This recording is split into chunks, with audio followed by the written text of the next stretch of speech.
Or we are told tomorrow the president is set to make his final argument for a tax cut. He'll be announcing it in Washington tomorrow. It is deemed a speech. This is the same day that the tax conference committee, composed of senators, Republican and Democrat, representatives, Democrat and Republican from the House, converge to come up with a way they can, swap back and forth on the things they agree on and the things they disagree on, and rapidly try to make them all agree on something and get it to the president's desk before Christmas. To South Dakota, Congresswoman Kristi Noem, who sits on that conference committee, very important player there. Congresswoman, very good to have you.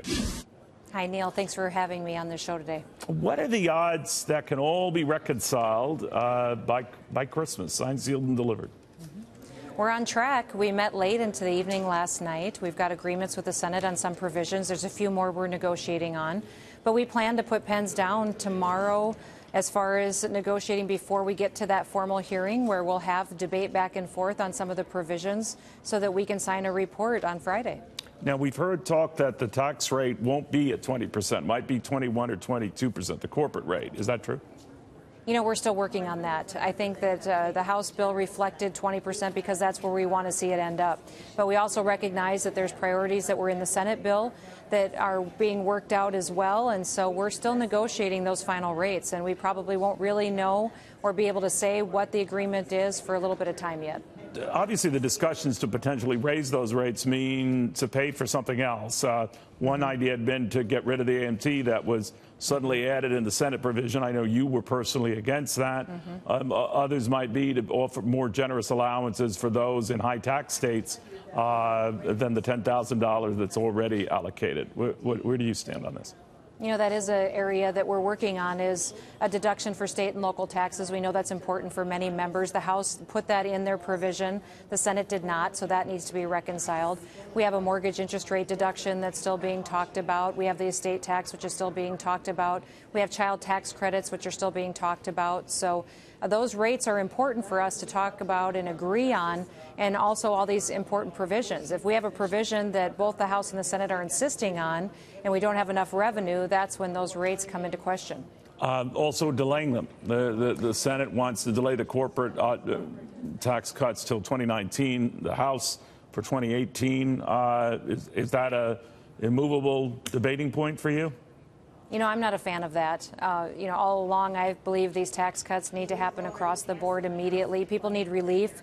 We've been living under the struggling economy under the Obama administration. It needs to change. And the quicker that we can help small businesses and families make decisions, and those low and middle income Americans, let's give them those tax cuts immediately so they can start helping their families.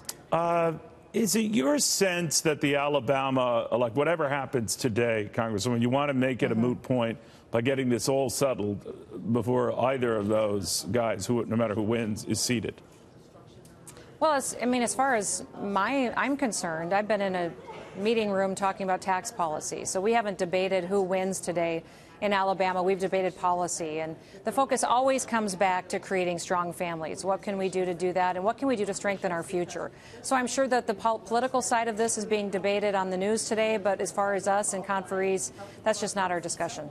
In the middle of all of this, as you're trying to put that together, I know you've been very busy at that. There have been some controversy over the president's tweet with a number of senators on the other side, including Senator Kirsten Gillibrand, who has criticized the president, say he should resign given past dalliances and his own issues with women. The president, as you might have heard, Congresswoman, said lightweight Senator Kirsten Gillibrand, a total flunky for Chuck Schumer, and someone who would come to my office begging for campaign contributions not so long ago and would do anything for them, is now in the ring fighting against Trump, very disloyal to Bill and crooked used. Elizabeth Warren said that amounted to intimidation and slut shaming. What did you make of that? Well, I haven't been reading tweets today, Neil. And boy, I'm glad I haven't, I guess. It sounds like there's been quite an exchange over there.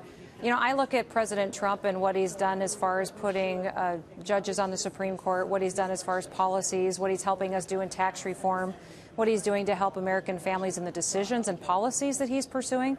We just met with Vice President Pence as well and talked to him about some of the priorities that he's been helping us with, a recent decision when it regards to Israel and claiming Jerusalem as the capital there. And that has just been critically important leadership points that I've been grateful for.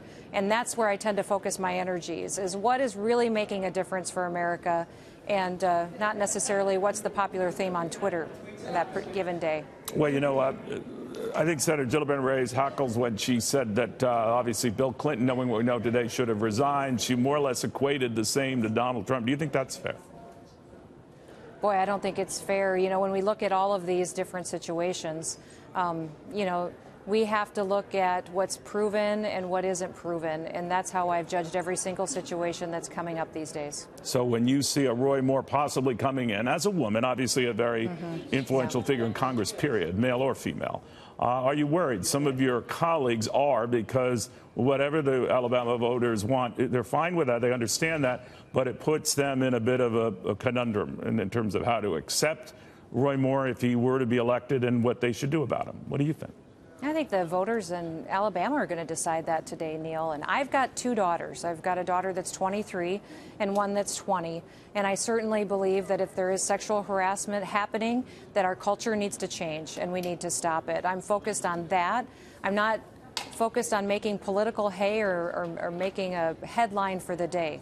I think we need real change and people who are interested in that, and Alabama will decide their future today by the time the polls close. I know you got to go, Congressman, back to the spending measure, another one that you have to sort of reconcile in the next couple of weeks. Yes. Rand Paul is concerned that it does nothing to address the building debt. He could be talking about the increased amount appropriated for defense.